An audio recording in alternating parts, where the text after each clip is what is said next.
Welcome to Interface. Today we have with us Professor E.V. Ramakrishnan, Professor Emeritus at Central University of Gujarat, Gandhinagar. Professor Ramakrishnan has distinguished himself as a bilingual writer, writing in Malayalam and English, and translating among 5 languages: Malayalam, Hindi, Gujarati, Marathi, and English. So we are honored to have Professor Ramakrishnan here. He'll be talking to us about his experiences and about his writing, about what he feels on a variety of issues. Sir, as a person who in a way represents India's multicultural identity, you are a writer, you write in 2 languages, you translate among 5 languages, you have taught in 2 states, you are an active literary critic. All these things you have been doing for the last many years. So how do you feel your experience in this, especially as a teacher, as a veteran teacher?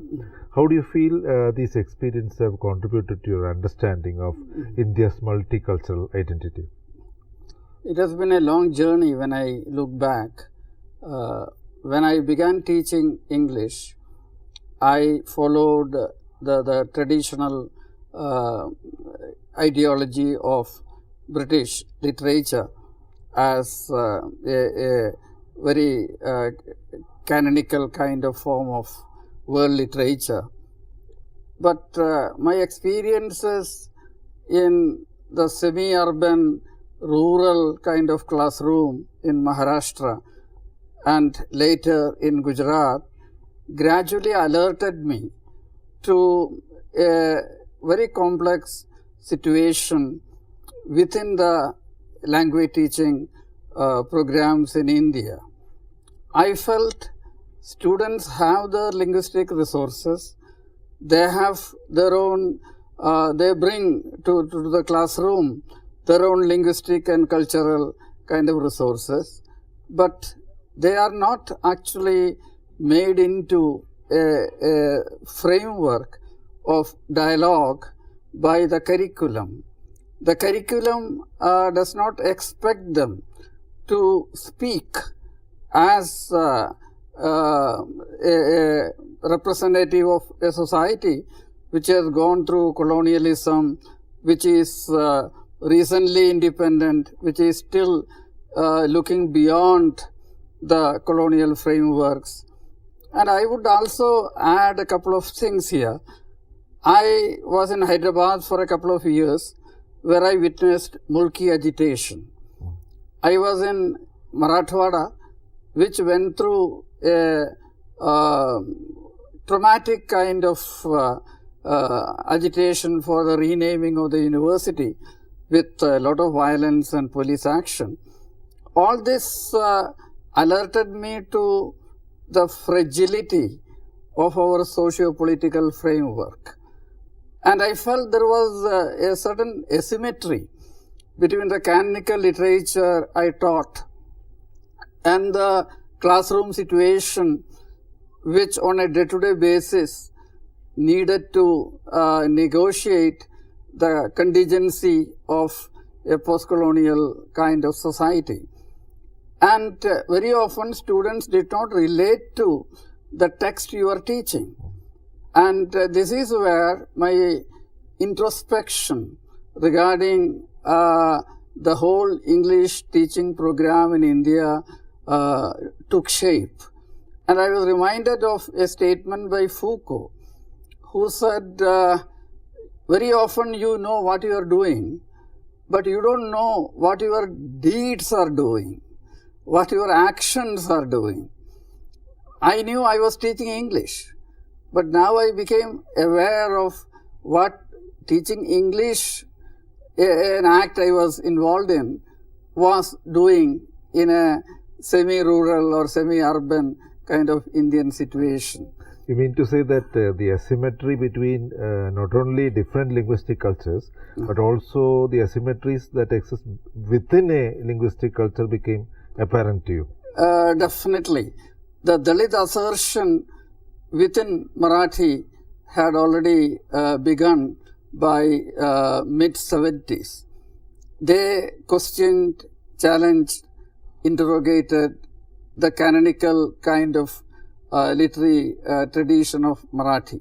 A certain redefinition of tradition was underway in Marathi literature, and the modernist movement was gradually losing momentum.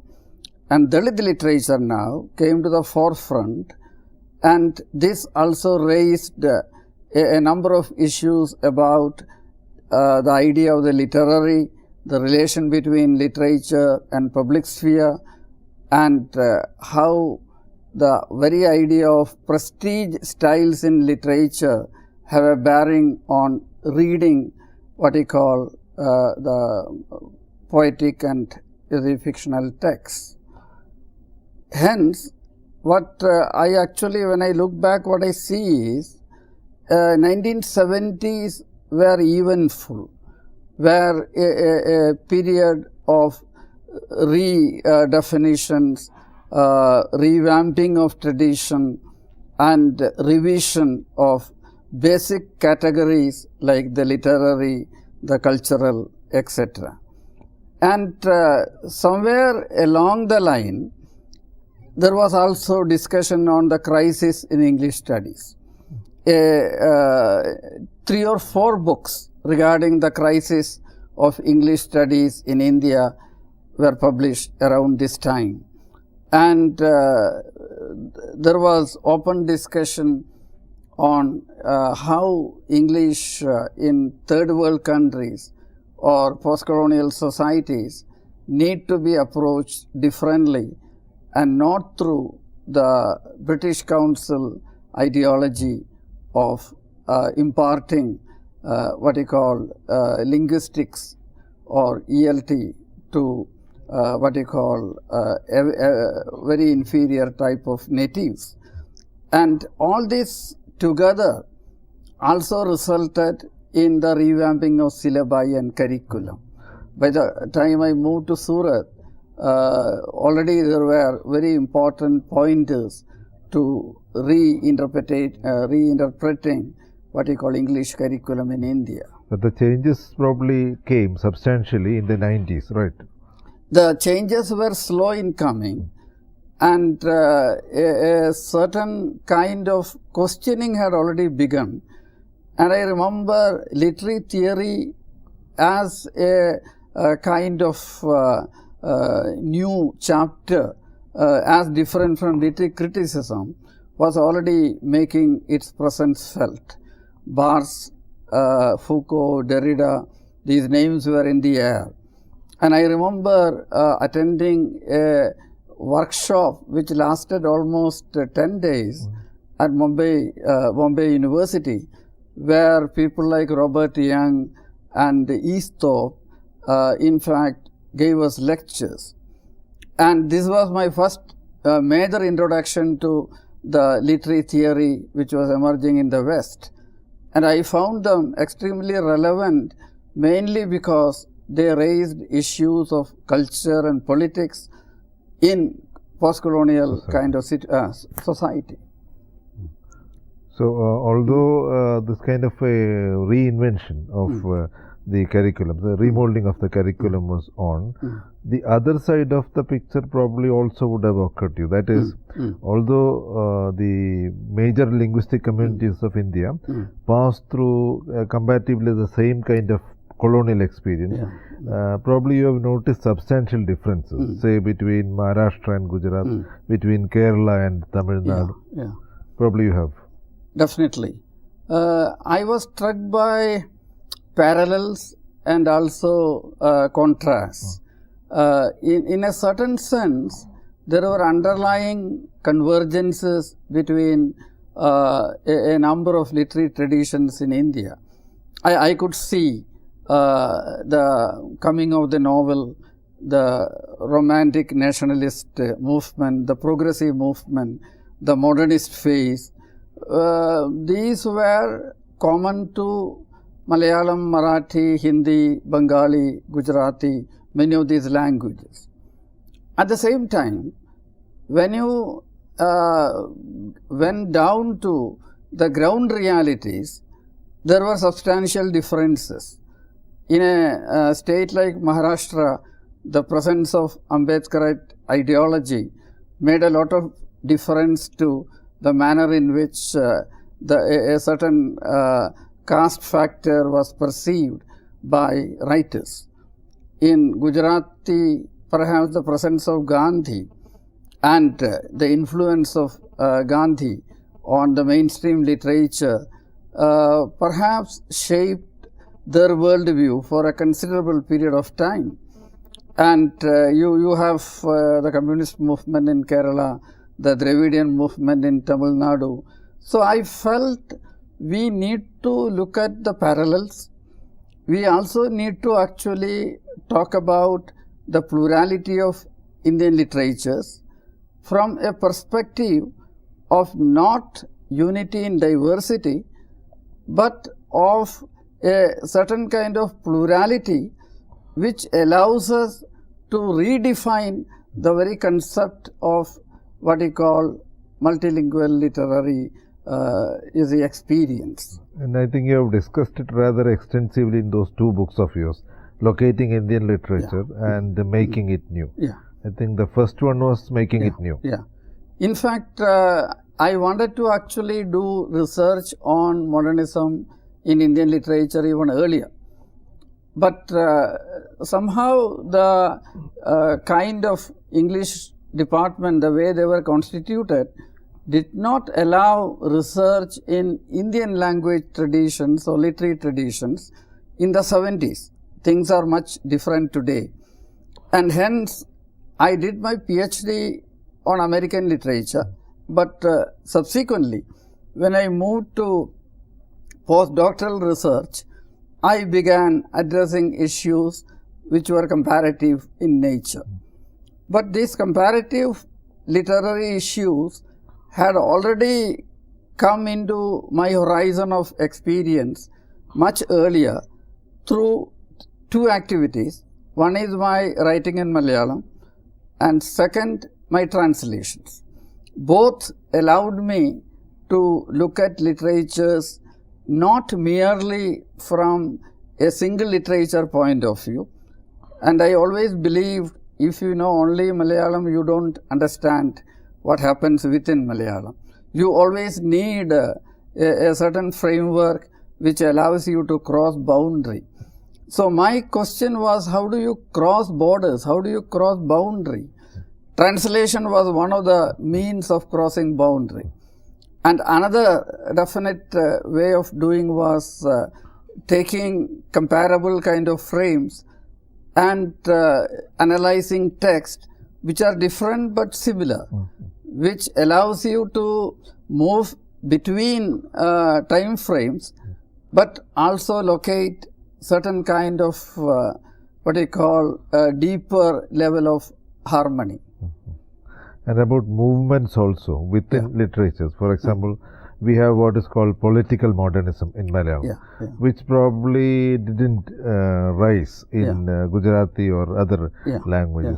Similarly, I've heard it said that in British poetry, there is a certain stream of political poetry, such as Larkin's or Ted Hughes's, but it hasn't crystallized into a movement. So, how do you look at such movements in the literatures you looked at in India? In fact, if you look at my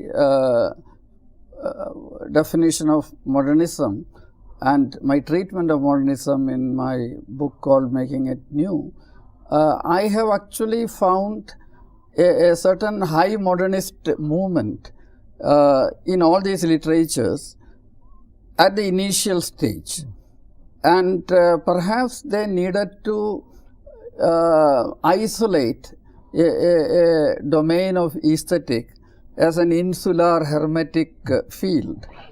And this insular hermetic idea of aesthetic perhaps was an attempt to resist a certain kind of ideological control of literature which came from progressive and nationalist progressive tradition.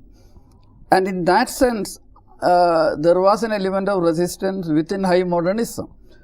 But gradually, that oppositional element within high modernism increasingly became non-available, and high modernist literature became merely formalist kind of literature.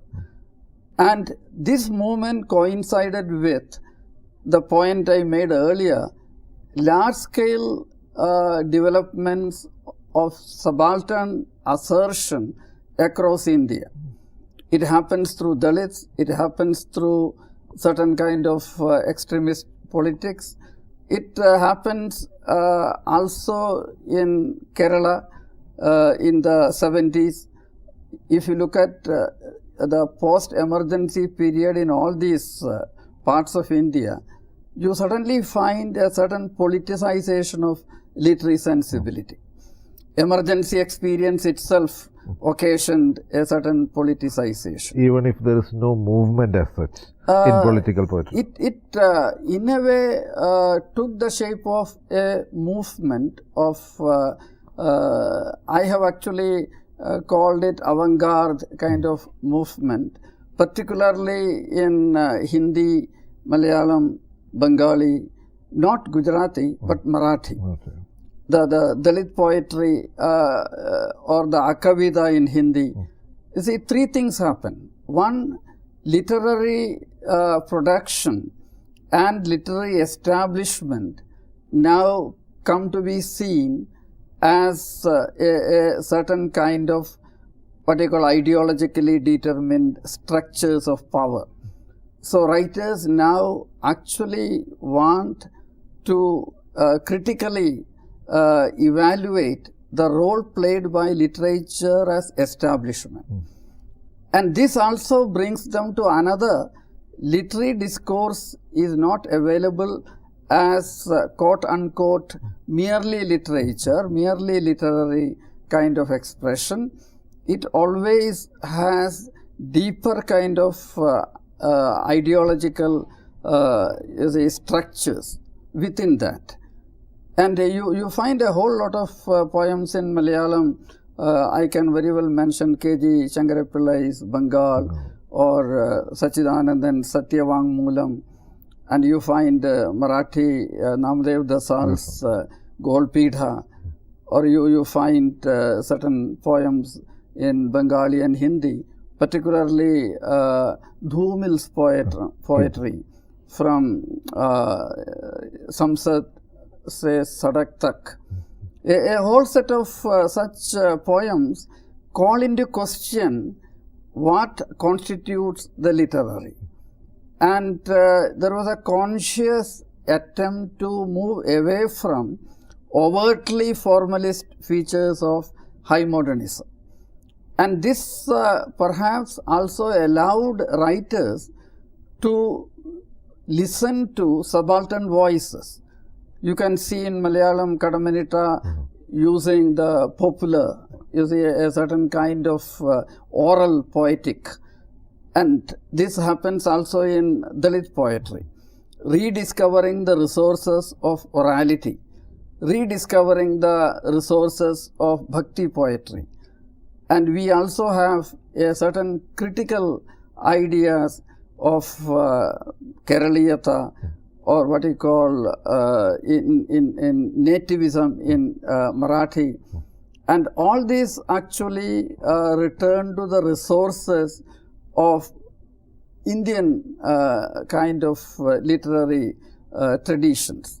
And perhaps that was a moment of turning away from a kind of cosmopolitan modernism, which had also lost its validity after the 1968 students' revolt and the emergence of critical theory or postmodern kind of theory, which questioned Eurocentrism of a whole set of received notions about modernity. But as you said, this nativism, which rose immediately after the rise of the ebb of political modernism. What exactly was its role? Was it in some instances regressive, or did it also imbibe the political modernist spirit which was prevalent in the literatures? literature. In fact, even today, somebody like Balachandran Nimade would adhere to the ideology of Nativism. But initially, at least, Nativism was a reaction to a kind of rootless cosmopolitan mimicking of Western modernism. Excess of modernism. Excess of modernism. And there was a genuine case for not actually borrowing lock, stock and barrel the entire expressive poetic of another Western kind of tradition. But perhaps where they lost their direction was Nativism also essentialized a certain kind of experience rooted in their own separate tradition. If you look at what ludicrous forms Kerala took in a number of poets, M. Govindan writing poetry without any Sanskrit words, or people cultivating a kind of Dravidian poetic in a very artificial kind of manner.